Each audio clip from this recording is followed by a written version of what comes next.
Ya. Baik, sekarang kunjungan keempat ke salah seorang guru TK ya, sekolah tahfidz juga, Quranic Kids School, guru TK Bu Vena ya. Tadi luar biasa sebetulnya ya perjalanannya. Kalau dihitung-hitung, Ayah ada 1 kilo nggak? Kalau jalan kaki? Itu berapa kilo? Tapi kalau jalan biasanya 15 menit.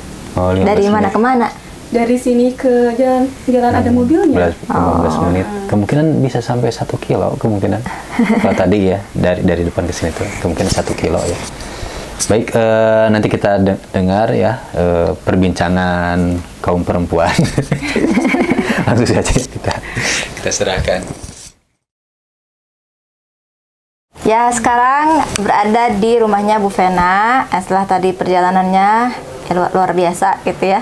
Perjalanannya sama-sama cari gang sebetulnya. Karena gangnya nggak ada namanya, cuma ada gapura aja gitu. Pas itu mana? Gang itu kan berjajar tuh gang tuh. Tapi sih kayaknya gang besar deh gitu. Ternyata pas tadi tanya-tanya ke orang dulu, entah kalau bulan Ramadan itu mungkin sedang jam istirahat atau mungkin justru malah lagi di pasar, lagi cari kupat gitu. Jadi nyari-nyari orang juga buat ditanya. Oh, nggak ada orangnya. Kemana ini tuh orang-orang tuh mau bertanya tuh. Terus nggak ada namanya. Ya akhirnya tadi tuh kita ketemu sama orang, oh iya ini, yang ini gitu. Dan sekarang alhamdulillah akhirnya ketemu juga. Nah, Bu Vena ini sebetulnya termasuk yang rekor ya, yang rekor karena bergabung dengan Quranic Kids itu di tahun kedua sejak berdirinya TK. Berarti dari tahun 2014.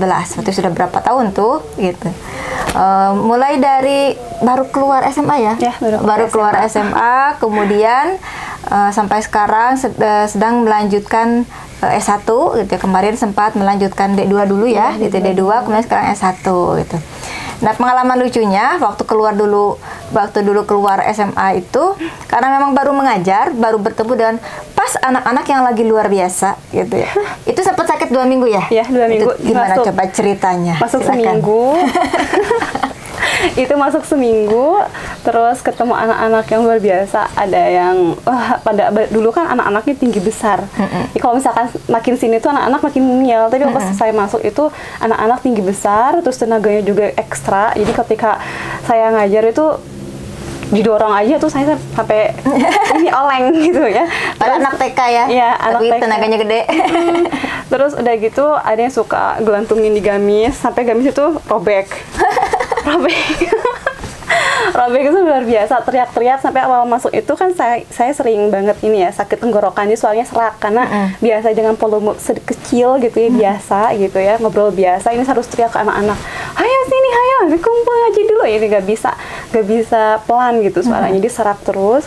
Habis itu seminggu ngajar terus sakit. Shock. Itu biasanya kan kalau sakit demam itu 3 hari. Saya sebetulnya tipe kalau orang yang jarang sakit gitu ya. Tapi waktu itu sakitnya lama, sampai dibawa ke dokter di 3 hari di rumah, tapi nggak sembuh-sembuh, dibawa ke dokter. Kata dokternya, teteh ini stres katanya. Terus nanya, di rumah gimana? Enggak kok, di rumah biasa aja gitu ya. Antar sama siapa sekarang? Sama paman. Orang tuanya mana? Ada di rumah. Kenapa nggak sama orang tua? Ya dikirain sama orang tua gitu. Sama paman karena memang waktu itu paman punya kendaraan. Jadi kan dari sini ke jalan tuh kan lumayan jauh. Jadi saya ikut sama paman. Oh gitu, kenapa? Saya ngajar di TK, saya nggak biasa gitu sama anaknya. Akhirnya kan dikasih resep tuh sama dokter, obat dan lain-lain gitu. Karena waktu itu sakitnya sakit kepala, terus mual terus nih, setiap makan muntah gitu. Ya itu kata dokter saya stres. Harus dari dokter penyembuhan gitu, alhamdulillah. Terus kesini lagi enjoy, udah mulai biasa sama anak-anak, nggak pernah, jarang banget lah sakit gitu. Paling kalau sakit bisa jadi sakit di jalan, sembuh juga di jalan gitu. Kalau udah ketemu sama anak mah jadi lupa kan ya sakitnya. Iya gitu, alhamdulillah. Kalau sekarang udah enjoy gitu. Udah enjoy banget sih. Kapan sih tuh pas dari mulai shocknya tadi gitu sampai kemudian menemukan titik aku nyaman di sini gitu itu? Sampai nemu lihat anak-anak sih dan orang tuanya support banget sih orang tuanya waktu itu, walaupun saya waktu lulus banget gitu dari sekolah gitu, tapi mereka nge-support saya gitu. Ih, Bu Vena hebat ya, masih muda gitu, udah ngajar. Maaf banget kalau anak saya gitu, waktu ada anak yang hiper banget lah gitu menurut saya gitu ya, hiper banget sampai ngedorong Bu Vena makasih ya udah jagain, udah bantuin, terus ngebimbing anak-anak. Itu dari orang tua sih, dari orang tua siswa yang benar-benar nge-support, bahkan ya ngasih apresiasi banget gitu ya, dari apa ya, dari verbal gitu ya, gitu ngasih apresiasinya gitu, dan ngedukung apapun gitu. Ketika pun saya ada yang keliru gitu ya, pasti diingatkan gitu ya, dengan maklum itu sih utamanya. Jadi saya, orang tuanya pun percaya sama saya, maka saya juga harus optimal gitu ya ngedidik anak. Situ jadi lebih enjoy. Ternyata ngedidik anak usia dini itu gampang-gampang susah, tapi kalau misalkan udah ada kepercayaan dari orang tua, saya juga jadi lebih semangat lagi ngajar anak-anak, dan anak-anaknya juga lebih jadi enjoy gitu ya, sampai ada yang nggak mau lepas gitu ya, sama Bu Vena aja gitu ya. Tapi banyak juga loh yang bilang Bu Vena tuh galak. Nah itu Bu, lucunya itu benar-benar galak, tapi kenapa nempel itu anak gitu. Bu, lucunya tuh awal-awal masuk itu sebetulnya saya tuh termasuk guru yang pendiam. Saya rasa ya pendiam, bahkan kalau ngaji aja tuh katanya kurang ekspresif, tuh bilang huruf H aja tuh nggak bisa gitu, karena terlalu lembut katanya gitu ya. Kata orang tua murid yang udah lulus tuh bilangnya gini, Bu Vena tuh dulu lembut banget loh gitu ya, lembut banget, tapi sekarang kenapa jadi gitu. Itu jadi belajar. Ya sebetulnya saya bisa kok jadi sangat lembut, tapi ketika ke anak-anak itu harus menyesuaikan gitu. Ada tempatnya. Iya, ada tempatnya gitu ya. Mungkin kalau sekarang memang lebih terbentuknya itu jadi guru yang galak katanya gitu ya. Jadi guru yang tegas banget gitu ya. Karena pengalaman dari dulu gitu, awal-awal ngajar terlalu lembut, kadang anak tuh nggak denger. Nah gitu, ada anak yang memang harus dilembutin, ada juga yang memang harus agak tegas gitu ya. Dulu ada yang alumni SD ya, dulu tuh yang powerful gitu ya, kan dari TK terus ke SD Kuki gitu kan. Boleh sebutin namanya? Siapa? Faiz. Oh iya. Faiz gak sekarang bisa. Udah SMP ya? Iya udah SMP sekarang. Faiz itu dulu nggak bisa ayo Faiz, Soli, gak bisa gitu. Yang ada waktu itu saya lembutin, sendal saya dimasukin ke selokan sampai kena itu kotoran gitu ya. Yang dia belajar di situ berarti ada tempatnya tuh gitu ya. Kalau sekarang anak-anak memang harus tegas tuh memang pada tempatnya, terus lihat kondisi anaknya juga gitu ya, dan lebih banyak ini ya, ngingetin gitu. Anak-anak guru tuh biasanya menyesuaikan dengan karakter anak ya gitu. Jadi kalau terlalu lembut banget itu kadang anaknya nggak nurut, bukan berarti pengen diturutin sama anak, tapi ada beberapa hal yang memang itu tuh nggak bagus gitu untuk dilakuin gitu, itu nggak bagus untuk dilakuin sama anak gitu. Tarik ulur lah ya, kadang ada keinginan anak yang bisa kita penuhi, ada yang nggak bisa karena itu nggak baik buat kamu gitu. Terus dari situ ketemu sama psikolog waktu dari Grahita, bilang kata Grahitanya kalau di sekolah itu memang harus ada salah satu sosok yang memang harus ditakutin sama anak gitu ya, bukan ditakutin dalam artinya disegani lah ya. Disegani, bukan ditakutin gimana, jadi disegani. Nah itu nggak tahu kenapa terbentuknya di saya. Jadi ketika lewat ada Bu Vena gitu, bawa mainan juga, ada Bu Vena, karena kan sering gini, kalau bawa mainan mau disimpan sendiri atau saya disimpan sama ibu. Kalau sama ibu nanti pulang sekolah dibawanya, kalau disimpan sendiri ya udah, tapi gak boleh dikeluarin gitu. Nah sering kayak gitu, jadi anak-anak tuh takut ada Bu Vena gitu. Jadi nggak sengaja terbentuk gitu ya, kayak gitu. Guru yang tegas itu kan biasanya bagus juga ya buat disiplin anak gitu, karena ada waktunya mereka memang usia TK bermain, ada waktunya juga mereka mulai tahu kondisi, tahu tempat. Oh sekarang waktunya disiplin, waktunya tertib gitu ya, terutama pas lagi sholat ya, pas sholat lagi sholat main-main gitu. Nah itu lagi sholat juga. Nah sekarang berarti sedang melanjutkan S1 ya, jurusan apa? PG PAUD, biar sejurus, biar nanti kan nggak malah praktek ya ke anak-anak. Kan saya udah lama di PG PAUD yang ngajar anak-anak, tapi nggak tahu teorinya ya, khawatir gitu ya, nggak sesuai dengan perkembangan anak atau nggak sesuai dengan konsep pendidikan anak usia dini, jadi diterusin. Walaupun emang nggak susah sih nyari kuliah jurusan PG PAUD di Cianjur itu susah. Jadi waktu itu D2 terus berhenti gitu ya, nggak dilanjutin lagi karena memang susah ya, memang bener-bener nyari kampus yang bagus banget. alhamdulillah waktu ada pandemi disesuaikan lah, ya udahlah lanjut aja kuliah karena kan online, jadi dapat tempat ya kampus yang sesuai gitu ya. Jadi nggak ada yang terbengkalai salah Nggak satunya ya. ada, Ngajar gitu. bisa tetap, jadi anak juga masih bisa gitu kan menemani orang tuanya dan kuliah juga terus. Gitu. Ya, alhamdulillah. Berarti berapa lama lagi?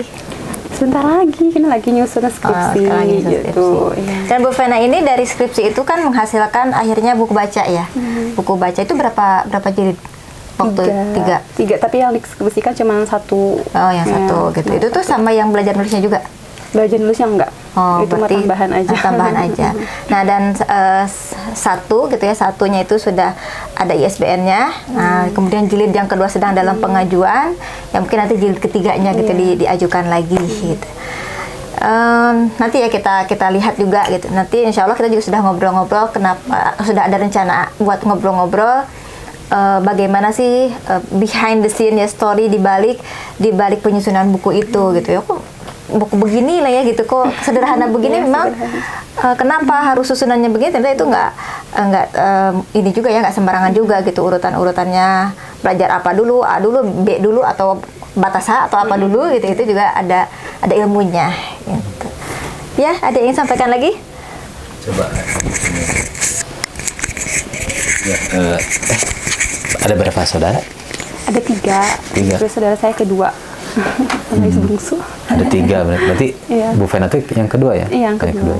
Pertama laki-laki perempuan? Laki-laki. Berarti perempuan satu-satunya? Iya, perempuan satu-satunya. Ya, luar biasa tadi saya menyimak perbincangan antara Bu Milda, antara istri saya dengan Bu Vena ya. Banyak pelajaran yang bisa ditarik. Ternyata macam-macam ya ininya tuh ya, perjalanannya tuh ya. Tadi dengan Bu Alfa, Bu Sarah, Pak Hilmi gitu ya, perjalanan kenapa ketemu misalkan kenapa tiba-tiba jadi profesinya ngajar gitu ya, atau mendidik, terjun di dunia kependidikan kemudian. Dan memang kalau kita perhatikan, termasuk saya juga kan karena mengalami ketika awal-awal ngajar tuh memang belum nemu cara ngajar tuh kayak gimana gitu ya, cara mendidik tuh kayak gimana gitu ya. Nah, saya juga ingin cerita ya. Dulu ketika awal-awal ngajar, ketika awal-awal terjun di dunia pendidikan, saya tuh betul-betul belum bisa mengelola emosi ya. Jadi kalau udah marah tuh betul-betul marah. Akhirnya tuh ketika marah, yang keluar apa istilahnya kata-kata tuh jadi nggak terkontrol gitu ya. Ya sampai agak gemeteran. Akhirnya tuh anak-anak mungkin ya bingung gitu ya, kenapa marah. Pak Guru kenapa?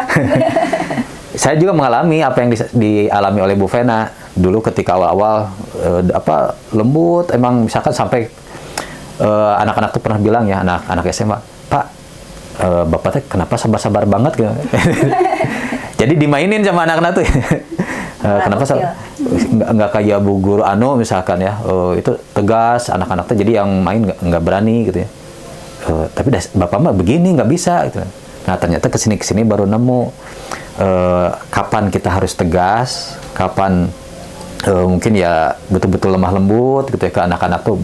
Kadang misalkan bisa berkelakar dengan anak-anak. Nah, itulah uniknya jadi guru tuh, betul-betul bermain peran. Nah, sekarang kalau misalkan memberikan ya katakan omongan tegas kepada anak-anak, betul-betul terkontrol emosi itu. Betul-betul pada saat itu ya, sekarang kalau sekarang saya ngajar gitu ya, betul-betul emosi itu terkontrol, bisa dikendalikan gitu ya. Beda lagi dengan dulu ketika awal ketika marah tuh betul-betul marah gitu. Sekarang mah kalau marah misalkan siapa yang tadi main misalkan dengan mata melotot, misalkan dengan menampilkan wajah garang gitu ya, sehingga anak takut, padahal sebetulnya saya nggak hanya bermain peran saja sehingga anak-anak tuh istilahnya itu ya segan gitu ya, pada saat itu takut gitu. Tapi dalam waktu mungkin berapa detik saya bisa cair lagi, bisa ketawa-ketawa lagi dengan anak-anak. Kadang ada masanya kita cerita harus sedih, sampai bagaimana caranya anak-anak tuh ya ikut sedih gitu ya, ikut larut mungkin dengan intonasi gitu ya, dengan ekspresi gitu ya, dengan ekspresi gitu ya. Nah, saya juga mengalami apa yang dialami oleh Bu Vena atau guru-guru yang lain. setelah berproses baru nemu, oh begini cara mengajar tuh. Ya saya juga kalau di SD kan, ketika misalkan saya datang ya ketika dulu jadi kepala sekolah ya, atau mungkin sebelumnya juga udah begitu ya, di sekolah yang lain juga, di sekolah sebelumnya juga, kalau misalkan ada saya tuh, udah ayo, ada Pak Supri misalkan, atau saya diem aja, mereka ikut diem. Tapi ketika misalkan lagi bercanda, main, bisa berbaur gitu dengan anak-anak, beda dengan dulu ketika awal-awal. Jadi memang semuanya itu berproses. Nah, mungkin ini juga pesan bagi guru-guru yang lain juga, nanti juga akan menemukan polanya. Oh, ngajar tuh begini, oh mendidik tuh begini gitu ya. Nah, ini mungkin tadi yang saya tangkap perbincangan kalau tadi di Pak Hilmi itu ya terkait visi misi, rihlah ilmiah, orientasi dalam mengajar mendidik, termasuk di Bu Alfa juga. Nah, di sini kan ada ilmu penanganan anak. Jadi beda-beda. Ketika berkunjung dengan satu guru itu selalu ada ilmu baru tadi juga. Oh, ini berarti yang bisa dijadikan pesan, yang bisa ditarik ibrohnya. Ada yang ingin disampaikan nggak sama Bu Vena? Mungkin kesan selama di sekolah di Quranic Kids, setelah ikut bergabung, ikut berkontribusi, mungkin ada yang disampaikan? Ya, kesannya selama saya ngajar di Quranic Kids ya, di Kuki itu hampir 8 tahun gitu ya. 8 tahun itu banyak banget ibrohnya yang saya dapat gitu ya. Salah satunya sih ini perbaikan diri ya, terus ngaji juga gitu ya, dan lingkungan yang kondusif bagi saya tuh Kuki itu lingkungan yang kondusif untuk perbaikan diri, terus naikin iman takwa.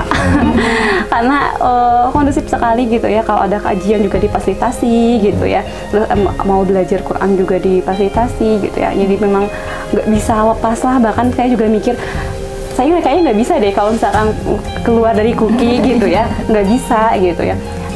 Terlepas dengan kekurangan dan kelebihan, tapi saya udah jatuh cinta gitu ya. Kalau bilang jatuh cinta ke Kuki, iya gitu, karena itu yang menemani perjalanan saya dari nol banget gitu ya, dari baru lulus sekolah sampai sekarang gitu ya. Walaupun memang sekarang juga belum jadi apa-apa, tapi itu perubahan yang sangat signifikan.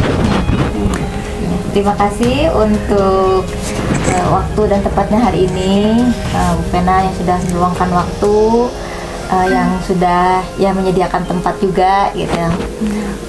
Terima kasih juga untuk dedikasinya selama ini. Dari kita mohon maaf mungkin ya yang belum bisa memberikan penghargaan yang layak. Penghargaan yang layak, dan kunjungan ke sini mungkin sudah sudah mengorganisasi agenda-agenda yang lain. Jadi kita sudah menyita waktunya juga. Itu saja mungkin ya bincang-bincang bersama Bu Vena. Mudah-mudahan ada faedah yang bisa diambil. Dari kami, kita tutup sekian dulu ya. Assalamualaikum warahmatullahi wabarakatuh. Waalaikumsalam.